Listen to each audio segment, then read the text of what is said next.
ಮಕ್ಕಳು ನಾನು ಇಬ್ರು ಮಳವಳ್ಳಿ ದೇವ್ರು ನಮ್ಮ ಮನೆ ದೇವರಿಗೆ ತೇರಿಗೆ ಅಂತ ಹೋಗಿದ್ವಿ.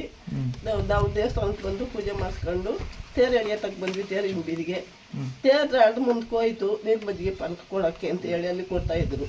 ಅದು ಈಸ್ಕೊಳಕ್ಕೆ ಅಂತ ಹೋದ್ವಿ. ಅವಾಗ ಒಂದು ಹುಡುಗಿ ಈ ದಾರನ ಅಜ್ಜಿ ದಾರ ಬೀಳ್ತು ನೋಡ್ರಿ ಅಂದ್ರು. ಆ ದಾರ ಎತ್ಕೊಂಡೆ ಒಡವೆ ಮೇಲೆ ನನಗೆ ಅದು ಇದೇ ಆಗಲಿಲ್ಲ. ಆಮೇಲೆ ಕುಡುಕೋಕೆ ಒಡವೆ ಇರಲಿಲ್ಲ. ಎಷ್ಟು ಗ್ರಾಮ್ ಇತ್ತು ಅಜ್ಜಿ? 50 ಗ್ರಾಮ್ ಸ್ವಾಮಿ. ಎಷ್ಟು ವರ್ಷದಿಂದ ತಗೊಂಡಿತ್ತು? ಆಗಲೇ 4-5 ವರ್ಷ ಆಯ್ತು. ಹೌದಾ? ಈಗ ಎಷ್ಟು ಬೆಲೆ ಬೀಳೋದು ಇವತ್ತಿನ ರೇಟ್ಗೆ? ಇವತ್ತಿನ ರೇಟ್ಗೆ ಒಂದು 5 ಲಕ್ಷ 6 ಲಕ್ಷ ಬೇಡ. ಕಂಪ್ಲೇಂಟ್ ಕೊಟ್ಟಿದ್ದೀರಾ? ಕೊಟ್ಟಿದ್ದೀವಿ ಸ್ವಾಮಿ. ಏನು ಹೇಳಿದ್ರು ಪೊಲೀಸ್ನವರು?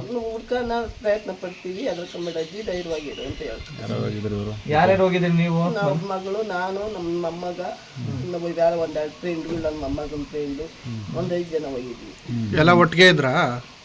ಇಲ್ಲ, ಒಟ್ಟಿಗೆ ಇದ್ದು ಸ್ವಾಮಿ. ನಾವು ಒಟ್ಟಿಗೆ ಇದ್ದು, ನಾವು ನನ್ನ ಮಗಳು, ನನ್ನ ಮೊಮ್ಮಗ ಫ್ರೆಂಡ್ ಜೊತೆ ಹೋಗಿದ್ದ. ಅವ್ನು ಬೇರೆ ಕಡೆ ಇದ್ದ. ಆಮೇಲೆ ಫೋನ್ ಮಾಡಿ ಕರ್ಸ್ಕೊಂಡು ನಮ್ಮ ಮಗಳು. ನಿಮ್ಗೆ ಹೆಂಗೋಯ್ತು ಅಂತ ಗೊತ್ತಾಗ್ಲಿಲ್ಲ ಸ್ವಾಮಿ. ಏನಾಯ್ತು ಅನ್ನೋದು ಗೊತ್ತಾಗಲ್ಲ. ಕೈ ಹಾಕಿದ್ದು ಗೊತ್ತಾಗಲ್ಲ, ಕೆಳಗೆ ಬಿದ್ದಿದ್ದು ಗೊತ್ತಾಗಲ್ಲ, ಅವ್ರು ಎತ್ಕೊಂಡಿದ್ದು ಗೊತ್ತಾಗಲ್ಲ. ಈ ದಾರ ಮಾತ್ರ ಯಾರು ಹೇಳಿಕ್ಕೆ ಎತ್ಕೊಂಡೆ ಅಷ್ಟೇ. ಹುಡುಕುದ್ರಲ್ಲೆಲ್ಲ? ಹುಡುಕು ಸ್ವಾಮಿ. ಆ ಬಾಳೆಹಣ್ಣಂತ ಕಾಡ್ಬಿಟ್ಟು ಸಿಗ್ಲಿಲ್ಲ.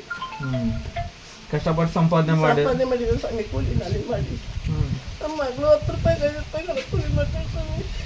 ನಮ್ಮ ಮನೆಗೆ ಗಂಡಸರಿಲ್ಲ. ನನ್ನ ಮೊಮ್ಮಗಿಲ್ಲ, PUC ಇದು ಓದ್ತಾವನೆ. ನಮ್ಗೆ ಚಿಕ್ಕ ವಯಸ್ಸಿಂದ ಮೊಮ್ಮಗಳಿಗಲ್ಲ, ಇವಳು ಮೊಮ್ಮಗಳು. ನಮ್ಮ ಮನೆಗೆ ಮಗಳಿಗೂ ಇಲ್ಲ, ಯಜಮಾನರು ನಮಗೂ ಇಲ್ಲ. ನಾವು ಇಂಥ ಪರಿಸ್ಥಿತಿ ಹೆಂಗಸುಗಳು ಕೂಲಿ ಮಾಡ್ಕೊಂಡು ಜೀವನ ಮಾಡ್ತೀವಿ ಸ್ವಾಮಿ. ನಾವು ನಿಮ್ಮನ್ನೇ ನೋಡಿ ಯಾರೋ ಹೊಡೆದಿರೋದು? ಏನೋ ಸ್ವಾಮಿ, ಭಗವಂತನ ಗೊತ್ತು, ನಮಗೆ ಗೊತ್ತಿಲ್ಲ. ನಾನು ನೋಡೇ ಹೊಡೆದ್ರೋ ಇಲ್ಲ ಬೇಕು ಅಂತಲೇ ಹೊಡ್ಕೊಂಡ್ರ, ನನಗೆ ಗೊತ್ತಿಲ್ಲ ಸ್ವಾಮಿ. ನಿಮ್ಮ ಹೆಸರು? ರಂಗಮ್ಮ.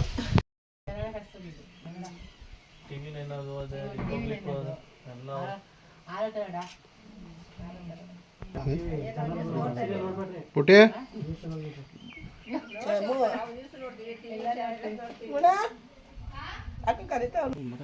ಮಾತಾಡ್ತೀಯಾ? ಮಾತಾಡು, ಪರವಾಗಿಲ್ಲ. ನಮ್ಮ ಮಧ್ಯೆ ಹೋಗಿದೆ ಅಂದ್ಬಿಟ್ಟು ಬರಕ ಮಾತಾಡ್ ಬರಕ ಬಾಕ ಪಾಪ.